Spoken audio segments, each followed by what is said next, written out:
Let's do that now before coffee break. Anybody has comment, questions? Yes. Yeah, thanks. For Ross, a question on, I guess in this last component you showed to me, it seems like there's a potential here for crowdsourcing of heritage. So you're democratizing it in a sense and taking it out to the public and saying anyone can, upload a file and participate in heritage. So in your field, is there concern by ethnomusicologists or soundscape artists, or do they feel like, yeah, this is fine if anybody can upload a heritage sound? Well, obviously, as soon as you go to crowdsourcing, you have issues with recording techniques, sample rates, just the operation, what did you use, those sorts of things. So my field isn't specifically heritage sound.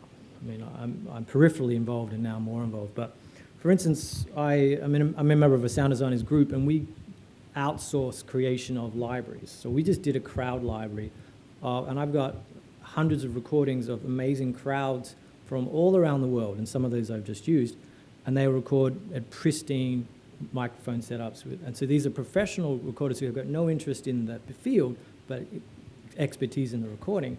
So it's sort of tapping the wider creative market, not necessarily everybody, but we have industry professionals, sound designers like myself. I can go out and record in a day hundreds and hundreds of very good sounding recordings and upload them that night. And sort of mobilizing these, and this is sort of what I think Andreas, he's not here, but I'm sure he'd be nodding like this, something we've talked about a lot. The idea is there's so much information out there to get, and how do we get it all? If it's just all crowdsourced without filter, then obviously it just becomes noise. How do we get to the things that we need? But it's a good way to generate information, data. Curating it, that's the challenge, I think.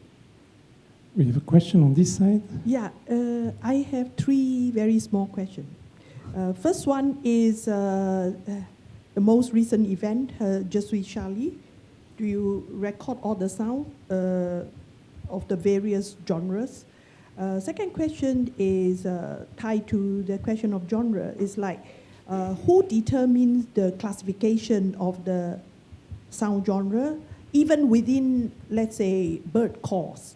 Bird, have different kind of calls, and during different seasons and time of the day, blah, blah, blah, have a different sound. So the third one is, I think is most interesting, this question, maybe you think it's stupid, is the heritage of silence.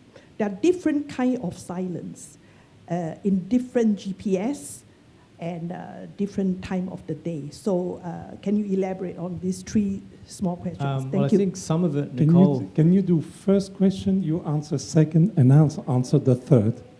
À propos des oiseaux. Merci beaucoup. First question. Well, the first one, I'm not sure I understood it completely. You asked about the recording of Charlie, oui. Yeah, but what was your question precisely? Has there been a lot of uploading at this moment? I haven't looked, actually. Yeah. I guarantee you, yes, I imagine there'd be a lot, but there are a lot of different places that sound gets uploaded to, so it's not something I've looked for. But to your last question, silence is hugely important, and again, that's one of the things, R. Murray Schafer, the guy, acoustic ecology guy, that was one of the reasons he did these surveys, is the loss of silence and things like that. Yeah, because silence is a very important subject, and how do you determine what kind of silence? Of course, from sound wave and all the rest of things which you and I probably at least I think I understood. So, what's the determination of that? And the silence is not the same, because with the surrounding, the silence with different surroundings is a different silence. If you understood what I'm talking about. Yeah, I think I understand what you mean, but I think if we're gonna have the definition of silence as being the absence of sound, sounds like your definition of silence is the absence of certain sounds. No, yeah. I don't mean that, because the degree of silence. Okay, now if you ask me a question, what is black, what is white? In the visual field, black and white all have 256 shades, okay?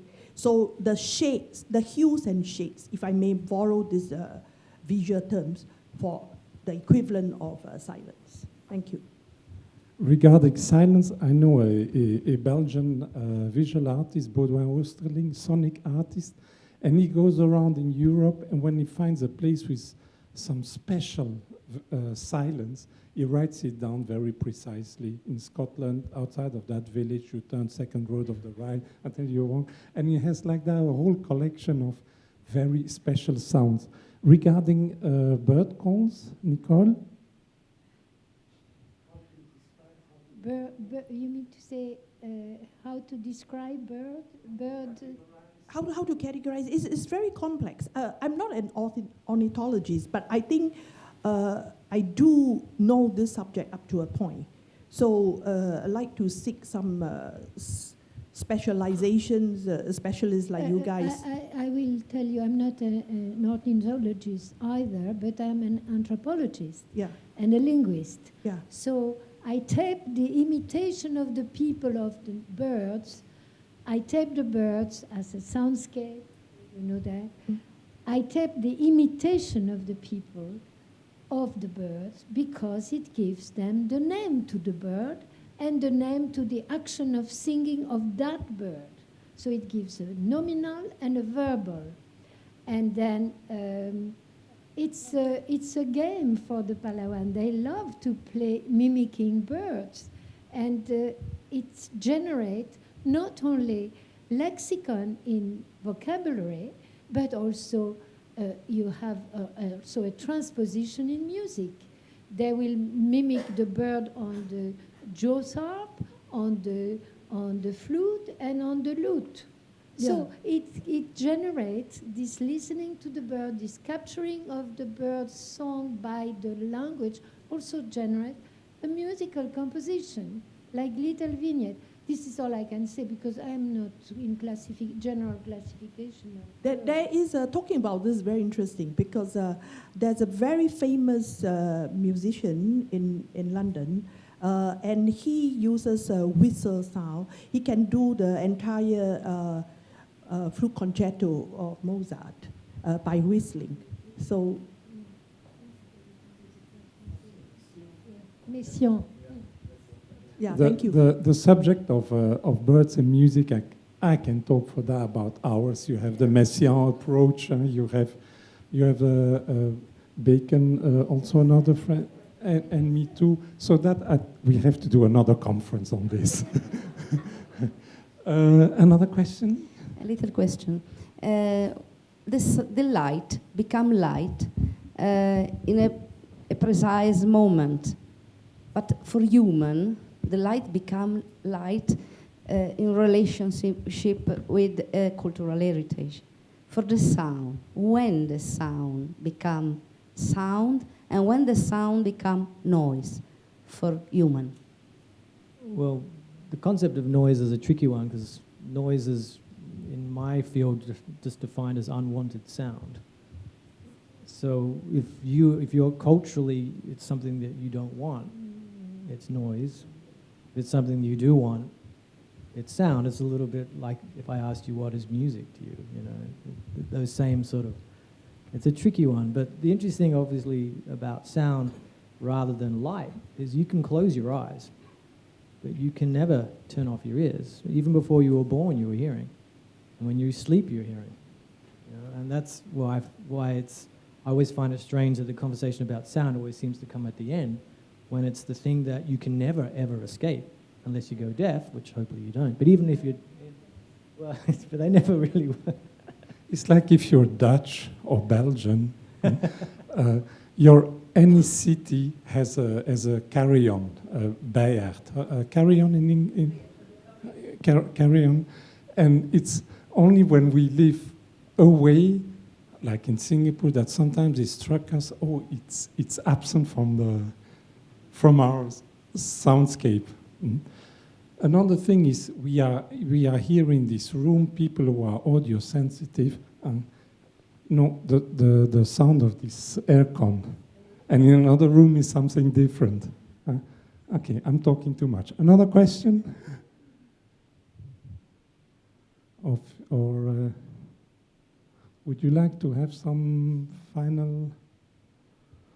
I think it was very interesting, a very interesting session. Thank you, Ross. Thank you, Nicole.